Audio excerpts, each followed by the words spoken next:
Pasti, sedih pasti. Karena kita kan kita dibesarkan dari keluarga Kristiani.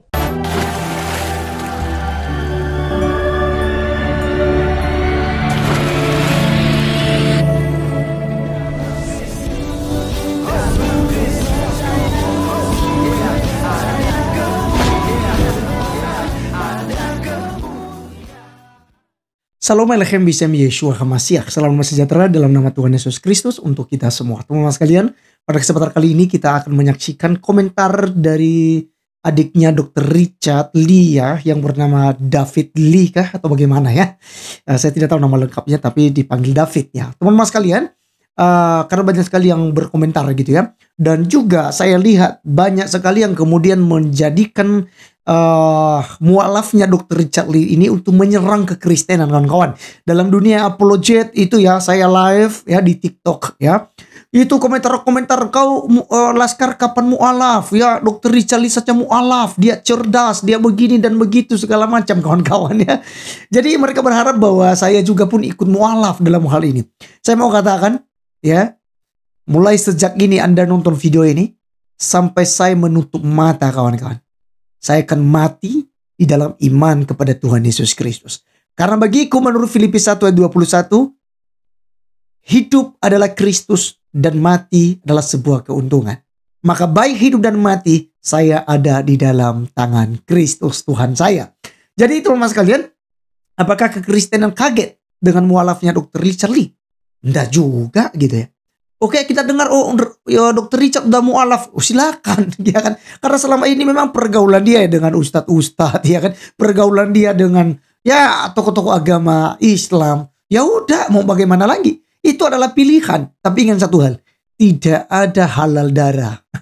Tidak ada yang kemudian mengancam. Tidak ada kemudian keluarga ya marah-marah lalu mau usir Dr. Richard ya atau seperti apa. Tidak. Mari kita menyaksikan bagaimana kemudian respon keluarga daripada Dr. Richard Lee. Bahkan kemarin saya sempat tonton ya tentang istrinya lapang dada saja kawan-kawan. Ya semoga saja Dr. Richard Lee dengan agama barunya itu ya benar-benar lebih baik begitu ya. Bukan justru nanti lain begitu ya. Nah baik, teman-teman sekali kita dengarkan dulu apa yang disampaikan oleh adiknya. Ya penjelasannya ada berikut ini.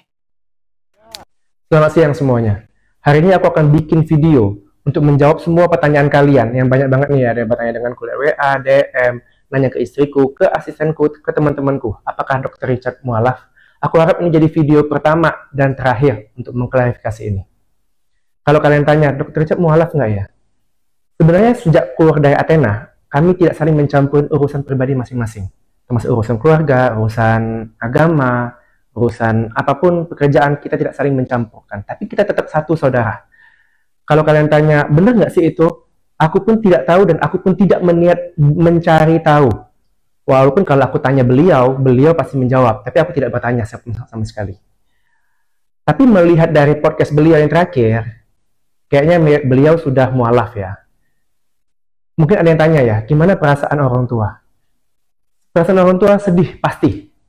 Sedih pasti. Karena kita kan kita dibesarkan dari keluarga Kristiani.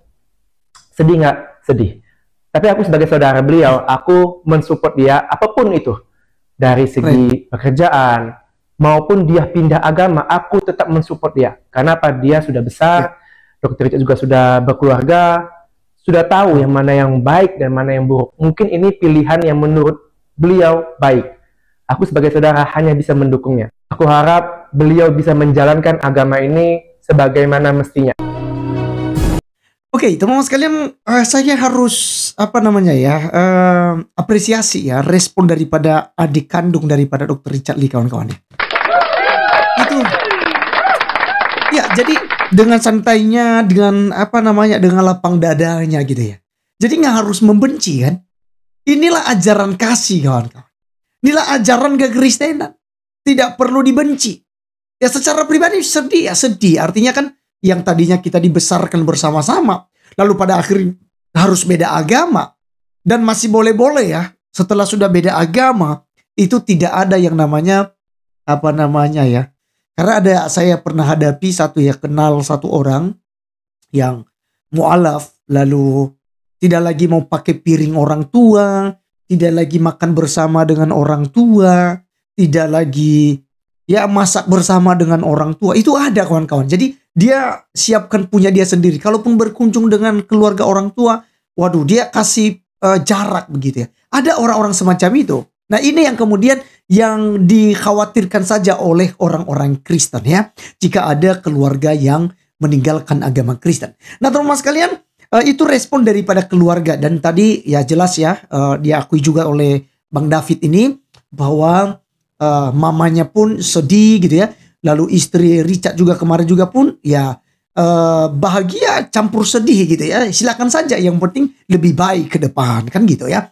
Nah teman-teman sekalian, bagaimana tanggapan kekristenan? Apakah kemudian kita sepertinya dituduhkan itu Kristen merana ya kan, Kristen kehabisan persepuluhan gitu ya, gereja itu melarat ya kan, hilang persepuluhan. Waduh, tuduhan-tuduhan semacam ini teman-teman sekalian, tuduhan-tuduhan liar ya. Nah, saya akan respon dengan beberapa ayat firman Tuhan kawan-kawan. Yang pertama-tama sekali saya sampaikan surat Rasul Paulus kepada anak rohaninya Timotius. Tugas Timotius dalam menghadapi pengajaran sesat. Tetapi Roh dengan tegas mengatakan bahwa di waktu-waktu kemudian ada orang yang akan murtad lalu mengikuti roh-roh penyesat dan ajaran setan-setan. Oleh tipu daya pendusta-pendusta yang hati nuraninya memakai cap mereka. Nah teman-teman sekalian, dari ayat ini bahwa jelas bahwa ada pengajar-pengajar dan pendusta-pendusta yang akan menyesatkan sehingga pada hari-hari itu akan terjadi murtad.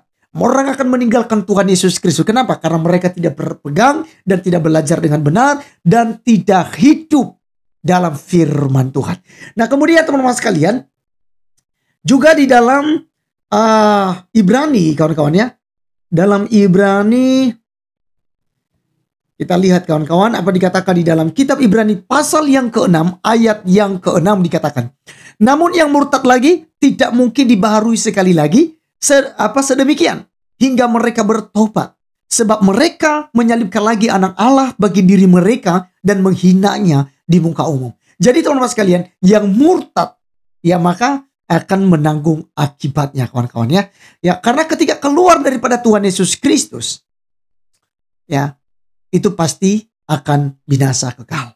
Karena keselamatan hanya ada di dalam Tuhan Yesus. Yesus katakan, akulah jalan dan kebenaran dan hidup. Tidak seorang pun yang datang kepada Bapa di surga kalau tidak melalui aku. Maka di sini kita bisa belajar kawan-kawan dan kita menaruh iman karena pengharapan itu ada di tangan Tuhan kita Yesus Kristus.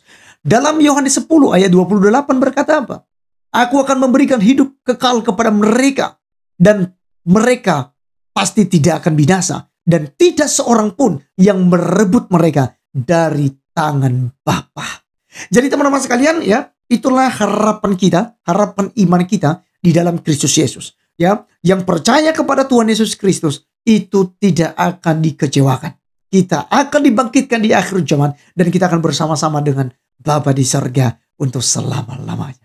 Nah teman-teman sekalian, secara pribadi saya sebagai tokoh agama, apakah kemudian saya rugi ketika si Dr. Richard meninggalkan Kristen lalu harus masuk ke agama Islam? Sama sekali tidak. Dan tidak mempengaruhi tentang kebenaran Kristen, tidak mempengaruhi juga kemajuan kekristenan, dan tidak mempengaruhi kami untuk terus menyuarakan kebenaran, untuk terus memberitakan Injil Kerajaan Sorga.